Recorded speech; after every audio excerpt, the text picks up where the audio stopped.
So tonight we will be hosting Mxolisi Nyezwa. I'm very excited to be hosting him. And he's the author of 3 English poetry collections, which include Song Trials, New Country, and Malikanye. He's also the author of a Isikoza collection called Ndiyoyika. So we are very excited. Mxolisi, please take it away.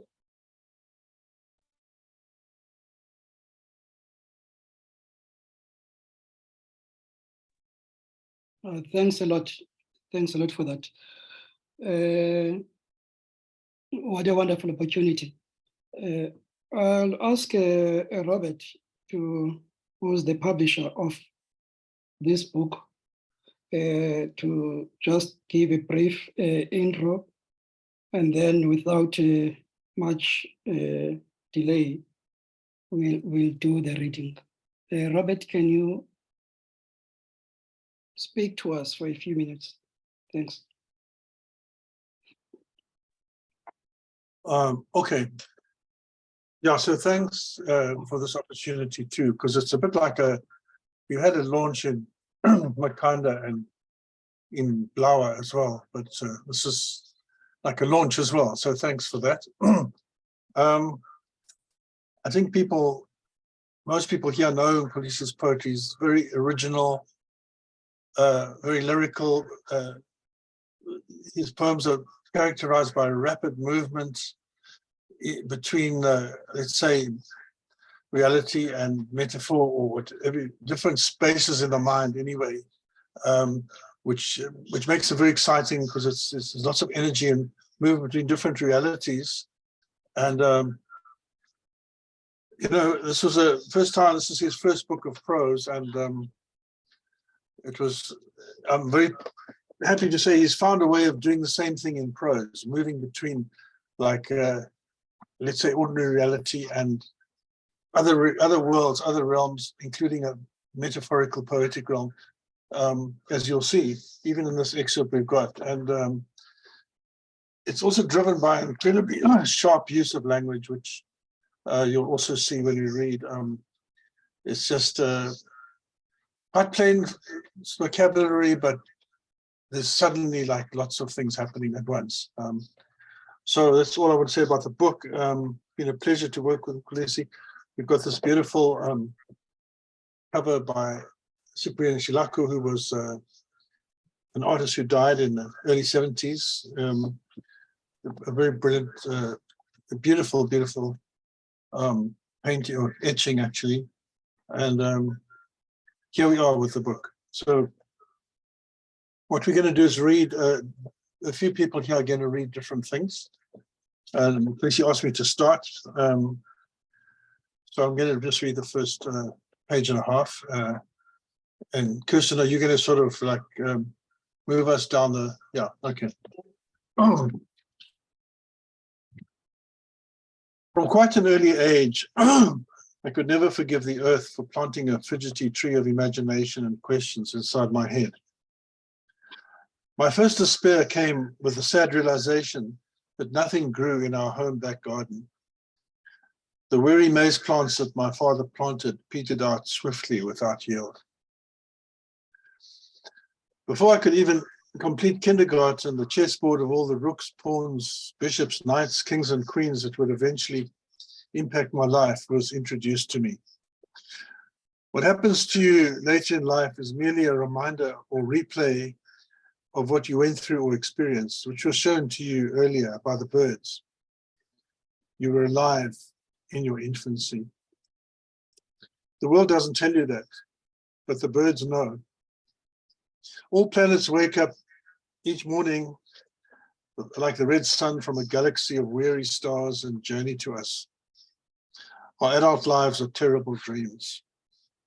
At Karma Lower Primary School, where my parents first sent me to learn about the things of the world, I met everyone I was going to meet in my life, saw everything else that was going to happen to me. I'm now convinced that the little I remember, which isn't even a quarter of my childhood, is a significant portion of a life that I must always remember. The blurred snapshots my memory has erased or kept so far back that I can no longer retrieve them, will perhaps become significant in another life, that I will live somewhere far away in another world. My parents told me that when they first arrived in Blawa, there were no street lights or water in the taps. Uko, the crying spirit, roamed the streets during the freezing nights. Township people followed the dusty streets right to where they disappeared on the horizon. They called the end of their world Impelazwe.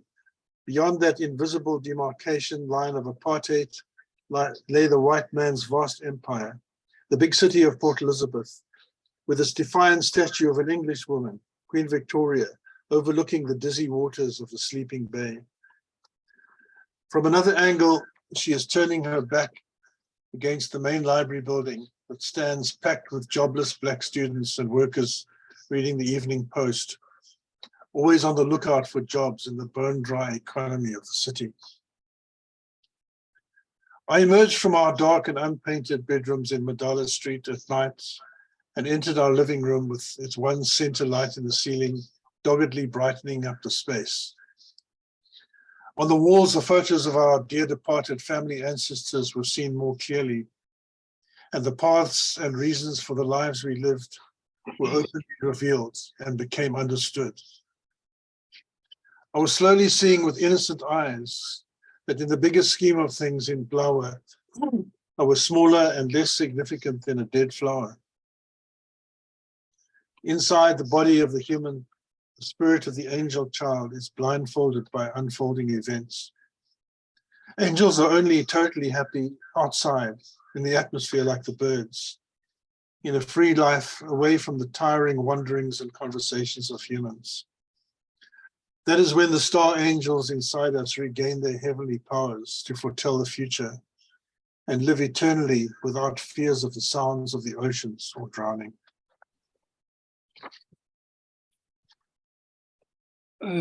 Our Bantu education, poor as it was interrupted by the school boycotts, strikes and police raids of the 1970s and 1980s. Young people like us have sometimes been called a lost generation, and they were not wrong to say that. I was lost most of the time. I never quite knew what was expected of me. I never knew how to begin a conversation with the apartheid system, which sought to dehumanize me. I grew afraid and became wild. When I started a newspaper, I imagined that behind the black letters on the pages, there were extravagant voices that were muted in sleep. Places where children lived happily, worlds with no angry soldiers or police, where calm and resignation transformed easily into flowers, and wet skies covered the clouds. He is not the troublemaker. Then why is he standing here? The barely white soldier asked, scratching his elbow and looking at the hidden face behind the loud hailer. Hidden face was perched up high like a bird in the towering armored Casper. I stood just a few meters below, beneath the blistering light of the super powerful searchlight that Hidden Face and his friends shone on us. He can go back to bed, he is too small, we're looking for the comrades. Where is Bongo? Who is Bongo Miniere? Shut up, Kaferi, know him. We are all under arrest. He burned Mr. Majose's house last night. That night I saw the soldiers drag Jimmy's father by the scruff of the neck and throw him inside the open mouth of a yellow police van, what we call the Melo Yellow. Inside the Melo Yellow, other prisoners were already crouched on the floor like cockroaches, awaiting their sudden end. For his 30 years of hard and loyal service, the insurance company Old Mutual honored my father with a bright green suit and a matching tie with a silly emblem. That signature emblem on the bright green suit always fascinated me. A golden brown logo which followed an anti-separable spindle like a sleeping viper. It was ominous, intimating wealth and the lust for power. Yet one night, my father's green suit saved our lives. Word had gone round that the soldiers were going to raid Matala Street to look for comrades. For an entire week, my father would hang his green suit neatly in our sitting room on a nail against the wall every evening, in clear view of everyone. That week, the raid started. At 3 a.m., the soldiers came and marched people out of their houses at gunpoint to stand on parade outside in the cold street. As his henchmen started persecuting us inside our house, the captain's eyes fell on the green jacket. He wanted to know its owner. His brother in Pretoria worked for Old Mutual. He talked with my father for a minute, then instructed his troop to march us out. When my two brothers and I were about to be forced into the back of the Casper for our arrest, the captain issued an instruction to his henchmen to immediately release us. In his eyes, my father's suit qualified us to be humans like his brother in Pretoria. That is how unbelievably cruel life was in South Africa under apartheid. Grown suits mattered more than people's torments.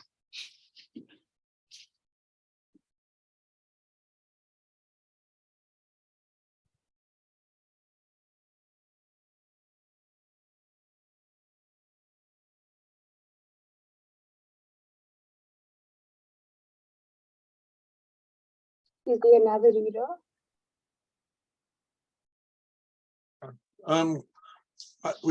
Is Pura here? Because Pura was going to read the next part.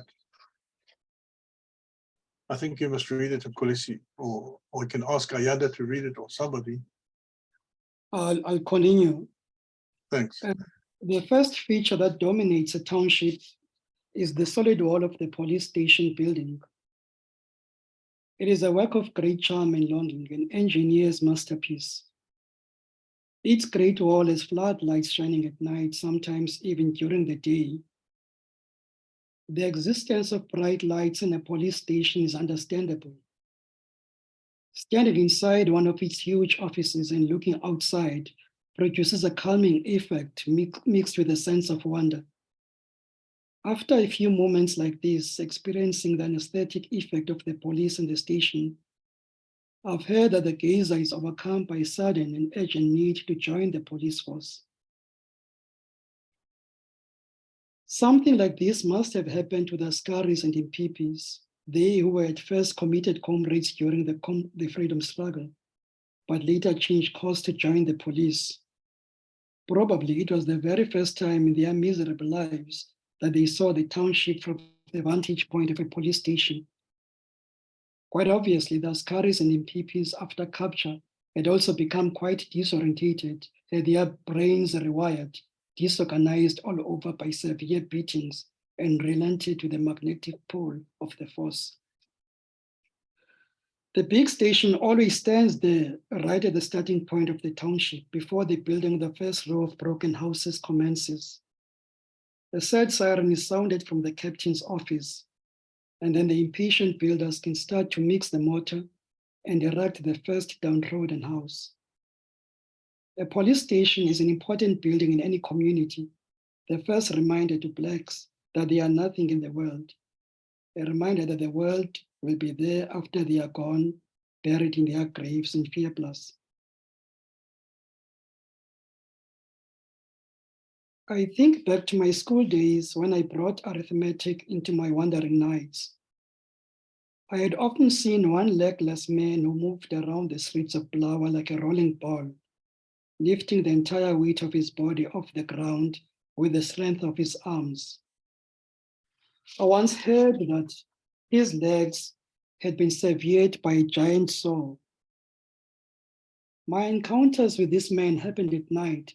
I would be coming from somewhere, maybe from visiting Domi or one of my friends at Uponi Hostel, and there I would see this lonely man shuffling forward along the gravel street.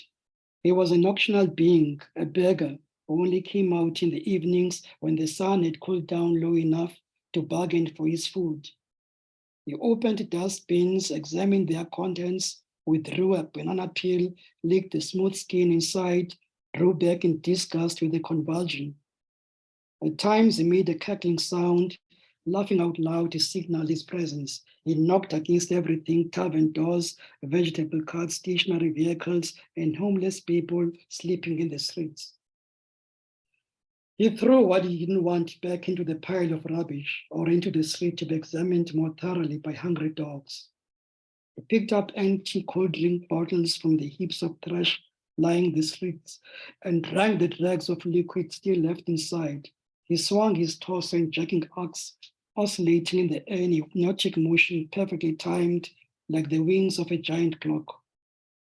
He pushed himself painfully forward in what looked like an effortless movement, gaining momentum with every swing of his legless body being kept up above the ground by his strong arms. His lower limbs were wrapped all around by black plastic rubbish bags. I stood there under the electric pole, dead tired, while the devastating night was changing by the minute. The blind beggar, absorbed in his thoughts, forced his way through the busy night. A struggling dog walked past and then came back towards me, first sniffing my shoes, then greeting me with his ludicrous face. Like all things that are infinitely seized and then dazzled by the magic of dying, I stood by and watched the dog disappear in front of my eyes, making a chilling howl as he turned slowly to face the green doors of a nondescript building. I had strayed into the mindless realm of his Tunzel and other night witches. My eyes, accustomed to the dark night, could see the silhouette of a muted spirit that remained fully present nearby for something like an hour.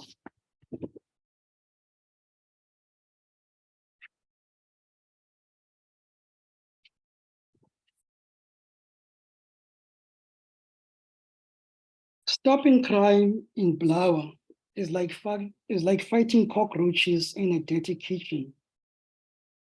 They go all over. A million of them can colonize one small place. A cockroach breaks into the house to retrieve something. The house owner is lucky this time he catches it, then calls the law enforcers immediately. The board police unit comes eventually, studies the situation, asks the house owner what business he is doing in his house. This surprises the house owner, who doesn't really know how to answer. Then the policeman decides right there that no crime was committed. The captain reassures the house owner with his baritone voice. Be happy you are safe. Be happy you are safe. You are one of the lucky few. You managed to stop the cockroach before anything serious happened.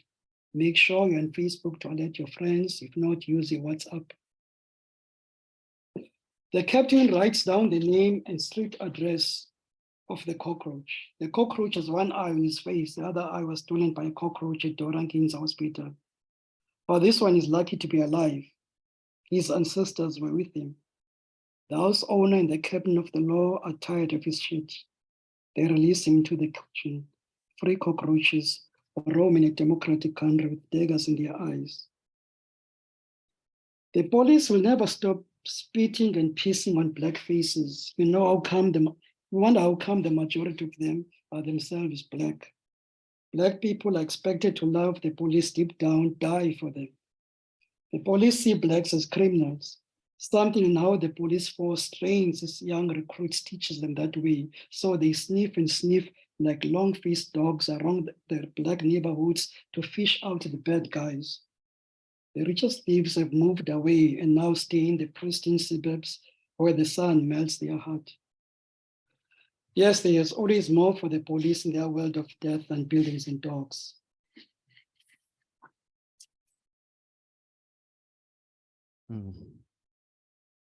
Everywhere I went, demons and singing spirits followed me. Even through crowds of onlookers or when walking past old men standing by their front gates looking at the defiant world. These beings followed me through sleep and waking like obstinate beggars. I never had a chance to own anything, not a horse, nor a blundering soul. I wrote everything on the wall in the spinal shape of mathematics to ensure that my teachers never abused my performance of numbers and visible orbits of stars. I showed them the numbers that I had programmed in my soul. Trees, animals, songs, seamen's tales were my friends and enemies. They gave me torturous times. They were like long prisons, sad butterflies, black spades. I ended each day by walking to the ocean to look for the mermaids and the drinking seafarers. One night, a procession of thieves and mongrels commenced walking from the Holy Virgin Mary right up Church Street towards the mayor's office in that town. Slithering snakes and green reptiles took over the building. Inside the chamber, guileless councillors were sweating under a table, counting their steps to a gully and the middle of a street where their souls were going to be laid to rest. The rest of the community folded their tents and left. The township grew into an oven burning with human skulls. The voices of two children mimicked the wheelie roads and prayed religiously to the charcoal face of God. I knew that beyond that darkness and smoke, there was earth, light, and freedom. There were people like me who thought and felt like I did. The earth, though I could not see it from my room in Matala, was round like a rolling ball. The moon was white like the sea. Nothing was invisible except water, earth, wind, and fire. Those 4 elements. God was the 5th element. He watched us and said nothing.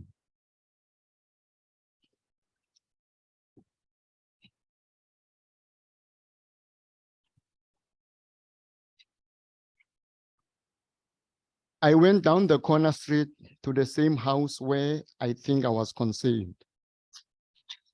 When my spirit body changed to the body of a human, I was convinced I would meet Pilile, the blacksmith there. I had a black stone in my hand. In the house lay the silent body of death. I had a premonition of a horrible death with a bullet lodged in my spinal column and being reduced to a bed at home for the rest of my life. I wanted to be closer to death quickly so that my punishment, when it happened, wouldn't be too heavy to bear in my soul. It always seemed to me that people transmitted their fears in the clothes they wore, the black or brown shoes on their feet, the red and blue blazers that covered their bodies. The stranger that I met in the house walked around with a strange silence, wearing a green hat, always smiling. He called out now and again in a hoarse voice, "Here, here," pointing to a row of lighted steps running to a side room, his eyebrows raised.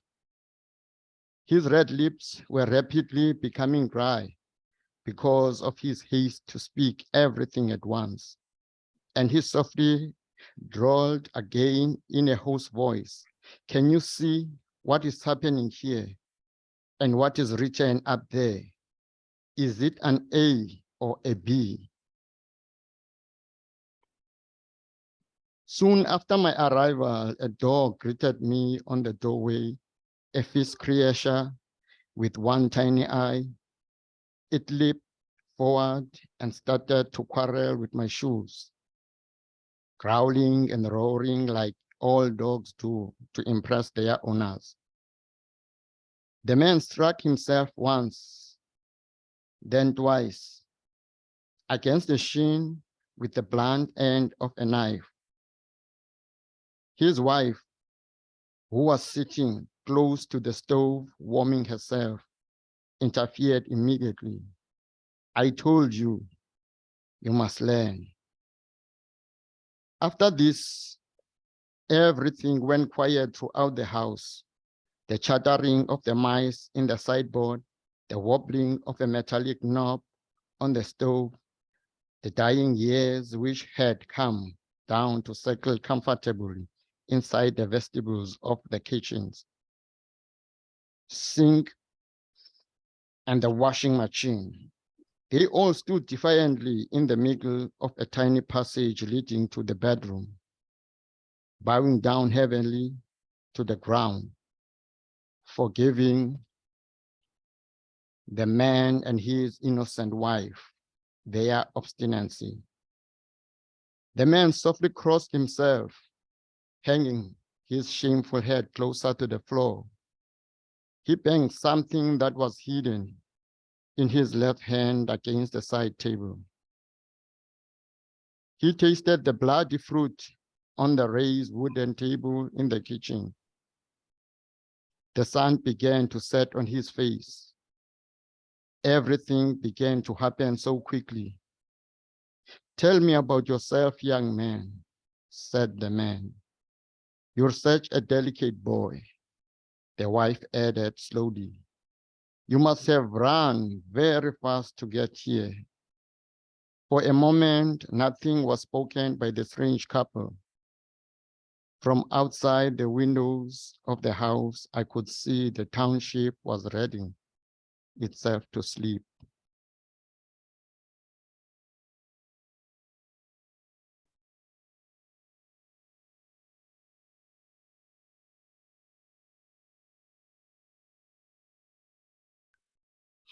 My father worked hard in his life of 68 years, smoking his Van Ryn cigarettes, looking after my mother, myself, and my 3 brothers.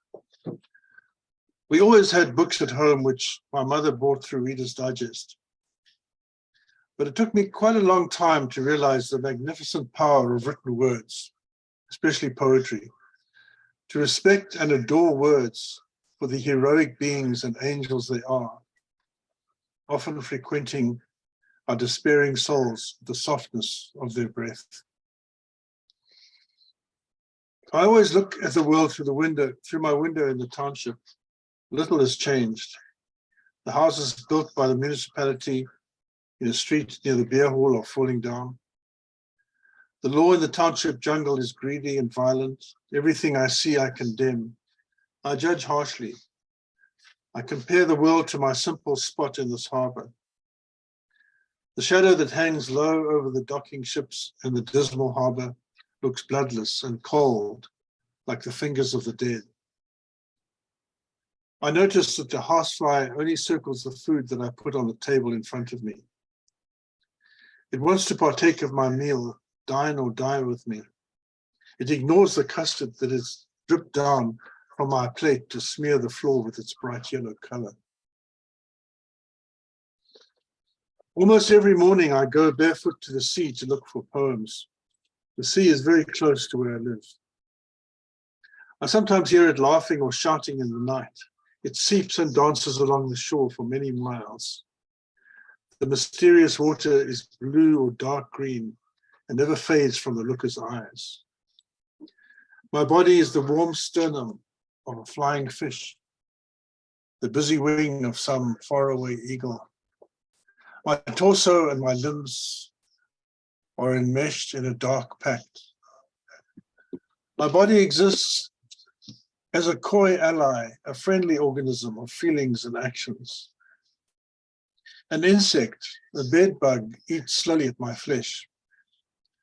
I stand up to remove the shirt that hides the intruder. The insect goes and sits elsewhere. An alliance must begin for the entire world to serve my flesh and the inscrutable bug.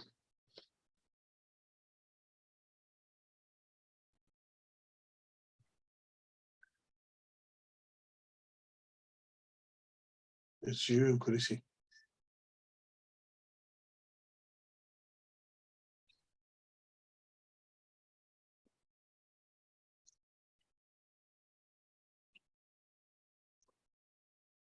Robert, Yeah, it's your turn. Mxolisi, we can hear you now. You just broke up for a second.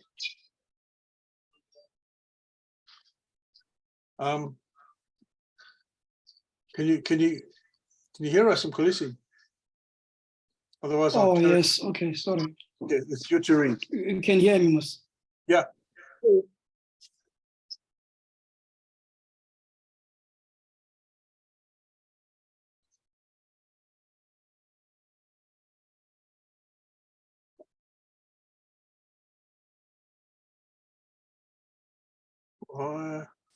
Mxolisi, maybe try and I think load shedding again. I know that there's load shedding there. I think I'm going to just read because it's the last section. And Okay. if Mxolisi comes on, if you can hear us in Mxolisi, you can just carry on, okay? But let's just read till this last page. Right from the start, I was accused of writing bleak poems using a metaphoric language, which, just let me check it on. Sorry. Right from the start, I was accused of writing bleak poems using a metaphoric language which sought to confuse and did nobody any good. My detractors at school accused me of escapism and deception, of obscure feelings and extreme negativity. They said my poems danced out of the pages of my notebooks in confusion. I said nothing because I had heard the poet's song. The poet's song is the road towards all those who went before us, who had to see the sun go down before their eyes. The poet's song is the anthem of those who laid down their lives, the ones who went unperturbed to the government and asked the prevaricators the whereabouts of freedom. My poems were my map and geography. I continue to write my poems despite the sea's provocation. They struggle to sing. They are the silence and sky in the township, the space and fallow ground. They breathe inside me from slums wrecked by hatred. They are the drowning sounds of gasping mermaids below the sea. I walk every night in Blawa looking up at the falling sky. In the rundown schoolyard, dead birds prune their wings, their lives devastated. They sit and hoot on top of the long chimneys in the graveyard at Veerplas, scaring everyone. They fly away from the harbor in a V-shaped echelon towards the red houses of red location. I suppose even now, right at this moment, I'm still struggling to talk to a reluctant world which never listens. Even in the deepest of silences in my bed when I'm alone or sleeping, I cannot hear myself. I look at the mirror in my room in front of me, and all I can see is a pitiful shadow. My poems are ways by which I try to hurry my struggle to speak. Something has been taken away from the world. Hearts, dreams, women, dogs, I don't know. I'm not so sure now of how the melodious winds drive their rhythm of insanity up my spine, or how often the madman howls every other night, consumed by his hatred for life and his nightmares of the coming world. I hear the struggle of voices in bondage. If words do not quite fit, I look for music, or I turn back to the writing of others to find what I'm looking for. I will find them. I will just look more, think more about the harrowing life in Blawa. I will always remember working feverishly in my room in Madala Street in the 80s, facing a whiteboard and working out algebraic equations, while outside the police were firing guns and shots randomly. Then followed the sounds of young feet running and jumping fences outside the yard, escaping the police and the soldiers. It was not because I was aloof to the suffering and the chaotic life of our township. I contributed to the struggle in my way. I was thinking and writing what will happen after. I was training myself to see.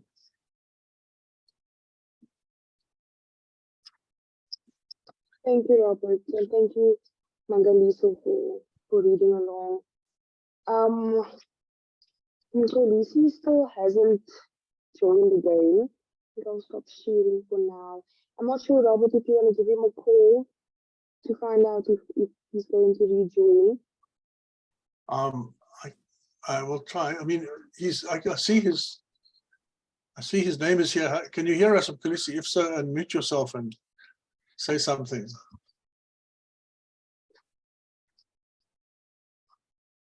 No?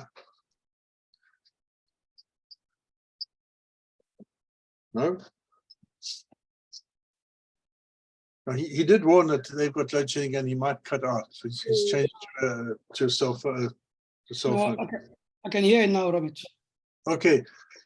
So we just finished reading. I just finished Mxolisi. reading to the end, Mxolisi. So if you're available to answer questions or anyway, I'll hand you over to Kirsten. Yes, thank you so much, Mxolisi, for sharing the work. It was honestly all I can say is I think a question that can sum up my feelings with regards to the entire reading is where can we buy the collection? That's all I want to know. So yes, we normally have 5 to 10 minutes of a Q&A. So if anybody has any question, you can go ahead and ask.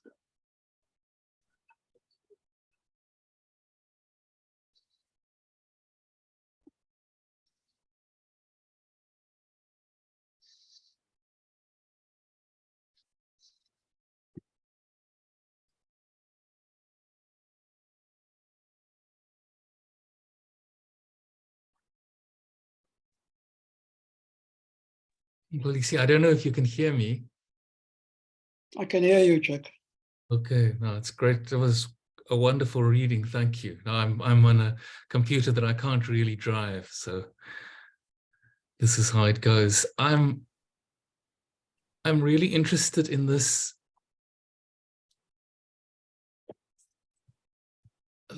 thing that you say. It sounds to me as if you're saying that writing is a way to really hear yourself, that it's very difficult to hear one's own voice, and that writing is something that can help with that. Is that something that I understand you correctly? And is that something that you want to say something about? You know, did the writing, or let me put it a different way, did the writing help you to remember better? Or were you trying to process things that you were remembering? I suppose what I'm really asking is, how did you come to write this book, and how has it changed your relationship to what you're remembering? Okay, now I think I've got it. No, it's fine. Thanks. No, I understand the question, Jack. Jack was, Jack was, yeah. But all the same, yeah. No, the main thing with me, like it's like once I sort of felt aggrieved by the language that was introduced to me, you know, the conventional language of school, you know, the language, you know, that's at home, you know, that is the language, you know, in the church, you know, the language in the community, you know, more especially the language of power, you know, the language that you met, you know, when you through the Evening Post, you know, reading the Evening Post or the Herald, you know. Once I lost, you know, I think I kind of lost faith, you know, in that language, you know. You know, once I sort of got thrown out of that, you know, I had nothing, you know. So I always go back to this kind of awareness of having nothing, of owning nothing, you know. Then, you know, in a way, you know, I had to find something else that would make sense for me, you know. And I had to be careful in the manner in which I try to write the story, you know, because I was quite aware that language already has been appropriated, by those with power, around me, those who always purport to know everything, those who always say that we need to show you how to act in the world, what to do, in order for your CV, to be approved and you get a job, we have to do certain things, we do things in a certain way. So once like you lose faith in all these things, and then you feel like, no, these things are not working for me, then you are forcefully made to invent a language that can appease, the tremors that you feel within yourself, And most often that language is a language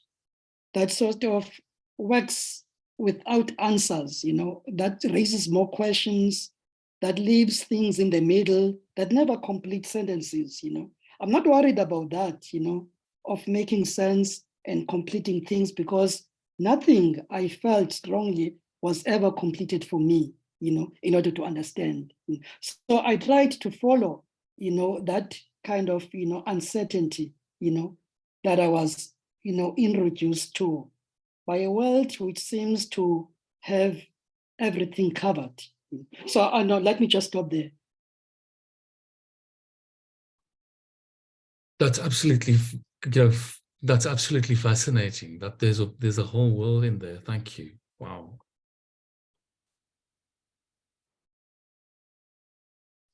You can go ahead, Ed. Hi, Mxolisi. Hello, hi.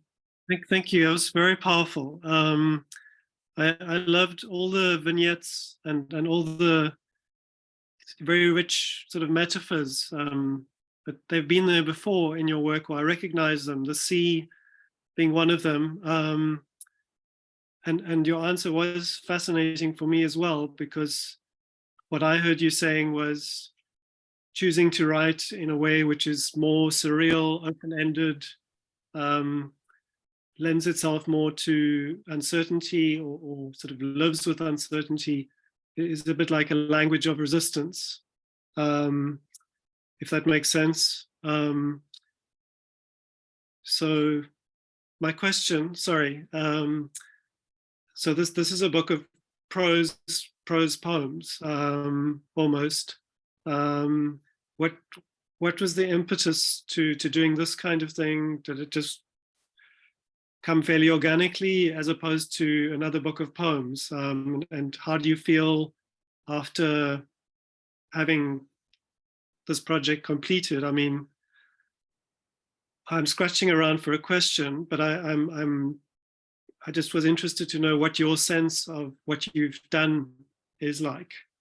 I think I'll leave it there.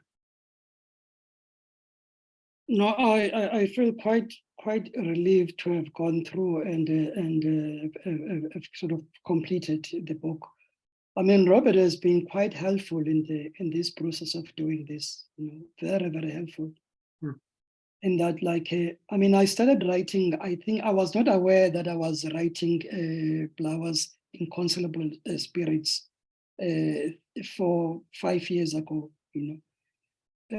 So it sort of came to me over a long time that the kind of observations and small notes I had been keeping, sometimes through my posts in Facebook, sometimes in my note, is it a notepad or what? I don't know what they call it, but in my cell phone, where you can jot down things, 1 or 2 lines quickly, Then in quite recently, about a year or so ago, then I sort of begin to see a connection in all these, that, I mean, these are not kind of wild ramblings, or kind of, they had a purpose, there was something behind, all these kind of accidental writings that I was doing for quite a long time, So it took that kind of what we talked about quite recently with Robert a few days ago, the alignment of things, you know, that sometimes you cannot put your finger on, but there has to be an alignment of some sort, you know. Yes. Things have got to sort of come together, you know, and then you Right. begin to see the bigger picture, you know. So I think it was that kind of a process of, but I think through all of these things, you know, I mean, I was always bothered by the world. I mean, that always stayed there, you know, that always remained with me. That has been the main constant thing about myself for quite a long time, you know, being bothered by how things are around me, you know. Yes. So I think, like, I mean, luckily for me, eventually, you know, things sort of came together, and I began to sort of see how these things can work together and the story underneath. Yeah. So I think it was more kind of a chaotic, kind of an unplanned process, you know, that sort of led to the book eventually. But it was all right through guided by the feeling of being inadequate, the feeling of having been sold lies throughout your life, you know, the feeling of being betrayed, you know, the feeling of people who have amassed a lot to themselves, you know, always in order to remain intact and functioning in the world, always having a need to retain those possessions, you know. So I've always been aggrieved by that, you know, always been disturbed, you know, by that kind of purposeless, you know, kind of humanity, you know, because people always define themselves as being quite human, you know, and yet their idea of humanity, of being human, and being and of being with others, you know, it never at once gelled with my own experiences in new writing throughout the years I've been here. Okay. I mean, the unease and the feeling of unease and feeling aggrieved, I feel like those elements are almost amplified in the passages where there's more of a surreal, you know, where the seemingly ordinary is transformed into something more than that. Yeah, so thank you. It was very interesting. Thank you, Ed. Watandra, your hand is up.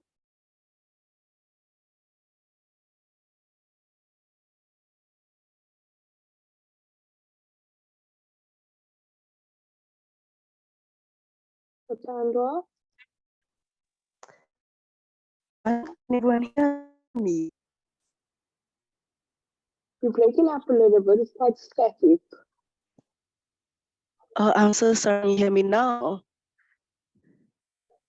Kind of. We can hear you enough, I think. All right. If it's not clear, I'll type in the chat, but if you're saying it's okay, then I'll just continue. Is it okay now? Yes. I'm sorry, my signal is very bad. I'm in the deepest rurals of the Eastern Cape. Mr. Nyezwa, I was intrigued by your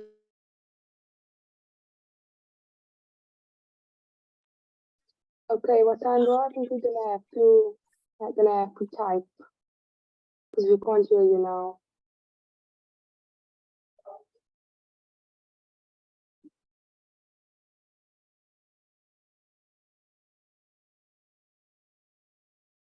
Yeah, I think Watandra's gonna type.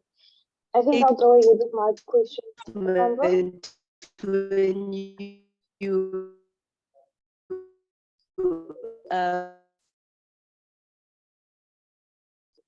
Watandra, you okay to type in the chat? Oh, okay. I think she got kicked out. Okay, well, I guess I'll go ahead with my question.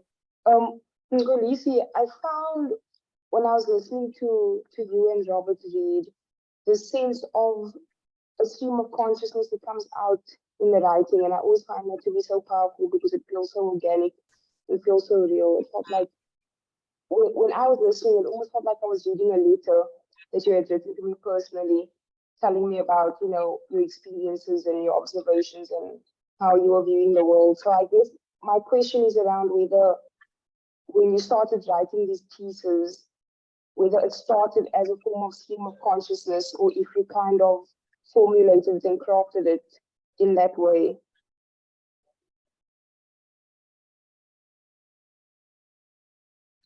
Well, I think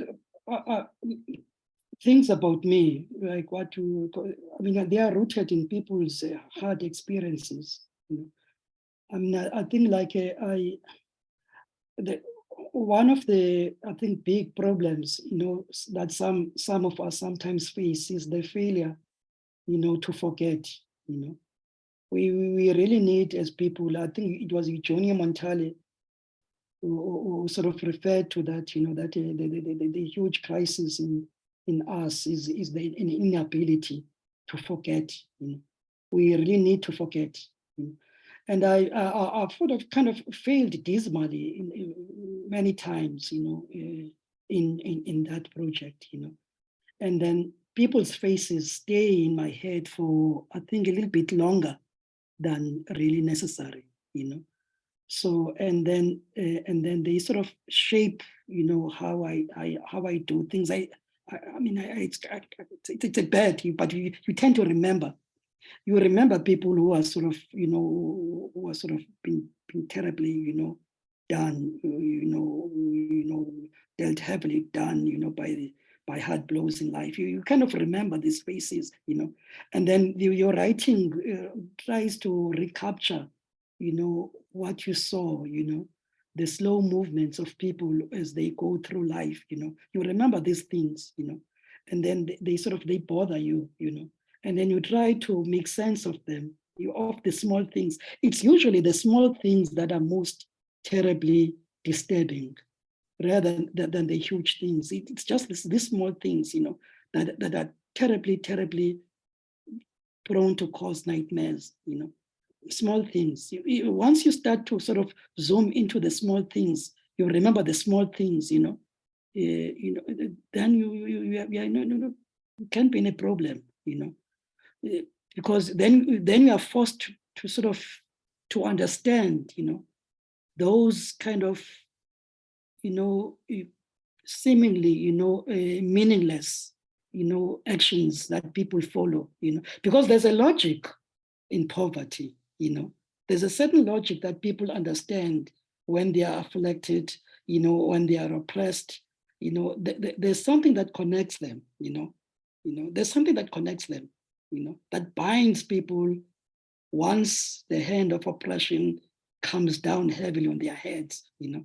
So you try to remember, you try to talk about that, you know, you try to be sincere and sort of cut out this other voice, you know, the voice of those who believe that they know, you know, you cut it out because it's misleading, you know. Once you begin to understand that these other voices really, the only function that they have in the world is to retain already what has been amassed, you know, what has been taken, you know, brutally taken, you know, and they need to consume even more. It's like a terrible affliction that people have, you know. They need to consume every day and to eat the blood of everyone else so that one can remain breathing. It's crazy, you know. But all the same, to your question, the problem is really this kind of thing of focusing on little actions. It's terrible, you know, because sometimes it doesn't make sense, you know. It never makes sense how people behave when they are pained, you know, by life.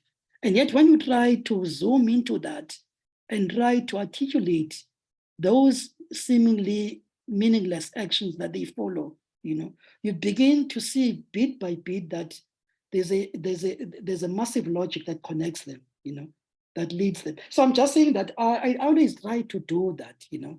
I don't bother too much about whether this will make sense to anybody. I believe like the people who will understand most beautifully, you know, much even more are the ones who can't read, who are there in the streets. Maybe I'm being romantic about this, but I believe that I'm kind of more in touch, more in tune, you know, with the flow of their blood rather than the flow of those who reside in parliament. Thank you so much, Mxolisi. That was, yeah, I don't even know what to say. It's the way you describe and go about speaking about the human condition. And that's what I find the most interesting about your writing and just being in conversation with you. It's how your honesty is everywhere, how you just see everything for what it is.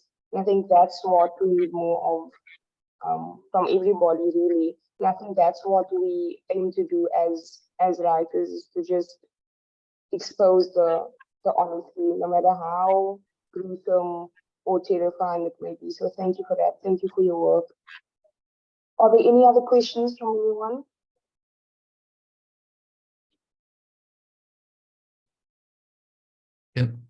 Can I get away with asking another one, maybe? Of course. And then there's one in the chat that we can look at afterwards. So I'm fascinated by everything you're saying, Mxolisi, and I was wondering, does poetry, or did writing this book, was it a kind of enacting the things that you can't forget? I was asking, does it help you remember? But I really hear what you're saying. Is it a way of dealing with the things that you can't forget, or do you think that writing can actually maybe help us forget, in the sense that you are talking about, so that we can regain some kind of innocence? Yeah, it's difficult to put in words what I'm trying to ask, but I think you understand. No, I do, because I think it's all those things that you've mentioned so beautifully there, I think you've just said it, the difficulty, of writing in order to be more in harmony, with life, and the difficulty of writing and avoiding to take sides, to follow the easy, to just take up the easy answers. So, but I mean, I think I won't say that, like, I understand what you're saying, and I agree completely with all the points that you've just made. And just to add the point about dignifying, people's experiences. There was a book that I read so many years ago. I don't know if the Pearl, John Steinbeck. The Pearl, I read it in school. It must have been around about the 80s. I was in standard 6 or 7. Yeah. And then, like, what I remember about the Pearl, I mean, somebody who sort of knows it better, I mean, who can correct me, it's no problem. But what came out for me from that, from Steinbeck's work, it's a little book, so it was quite easy to complete, to read complete and finish it quickly. But what I do remember, it's just about this one guy. I don't know if it was a fisherman or something, but he dived to the bottom of the sea or a pond. I don't remember quite well. But I mean, they discovered, he brought up this pearl, and then but I mean, what Steinbeck sort of refers to quite heavily in this is the disruptions in society with this, coming out of a pearl, because everybody all of a sudden wants to identify, and wants to shape their lives according to this, and wants to own a piece of this, which is what a story does, That is a story. I was talking about a story, that a story has got to cause disruptions in society, And even if these disruptions, they may trouble some of us, we must not forget that the story will always be there at the bottom of the sea, and it'll take one crazy guy once in a while who will dive deep down and retrieve the story and put it out into the world. So in many ways, it's like, by bringing out these pearls, going down to retrieve them, because they are always there, whether we see them or not, or we realize it or don't realize it, but they are there. The pearl is always there, deep down, waiting. One crazy bugger goes down and picks it up and brings it out, causes all confusion, So the need to disrupt, the harmony in our lives by talking of those who've been cast down into the bottom of the sea, and those that were content to walk on, walk over, and for a semblance of a harmony in our lives. So I'm just saying that, like, what you just said, it's quite true. I mean, I agree with it. And the need for us to retrieve our stories in order to dignify our lives, by bringing out and telling these stories, I mean, albeit they cause chaos and sometimes disruptions, but those disruptions maybe sometimes are what we need in order to continue our lives as people in a better way. Thank you. There's another question in the chat from Fortunate. I'll read it out. Hey, Mxolisi, there seems for me to be this deliberate sensuality in the manner that you work with words. There's desire and eroticism with words that doesn't follow pornographic charges, but rather keeping the reader in this endless seduced state. Is it something you think about deliberately in your writing? Pleasure in the words pursued without the conventional thinking of making a climax, which ends very quickly anyway. Maybe speak about this long stretch of keeping the reader enthralled. Well, thanks for the question. I think, I mean, I need to be honest. I mean, I'll always talk about myself, maybe about the process that I follow, and I'll be saying one thing all the time, and I'm not trying to exaggerate or maybe to make something more than what is there. But the main thing is this one for me, that if there's any lyricism, any beauty in the language, in the writing, it's because that beauty is there out there in the street first, So maybe it's the need to see that is always in front of us, and try to be absolutely sincere in how you talk about it, and try to not to. So it's, I think the beauty for me, it is out there, in how people, I mean, more especially those who are thrown out, I think they still retain the beauty of people. They are the ones. I mean, I'm not being romantic, not at all, but I think I've seen,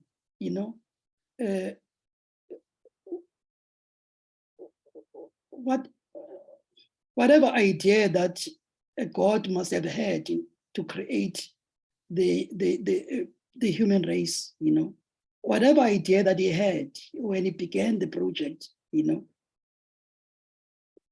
that is still retained, by those who've been, divorced, cast out, from the artificial world that we've created. I mean, that is not being romantic about, about pain. For me, it's the truth, And main thing is just to, I mean, once I think if we begin to recognize that, and we need to protect that, the need to protect that, even in our stories, in how we write our poems, they need to preserve that integrity, that is still retained, that is still there, amongst those who've been disempowered. I think that has been my main pursuit throughout. And if any writing tends to sound, lyrical, it's not the writing that is lyrical, it's the lives of the people, that is lyrical. That life will always be paramount, I think.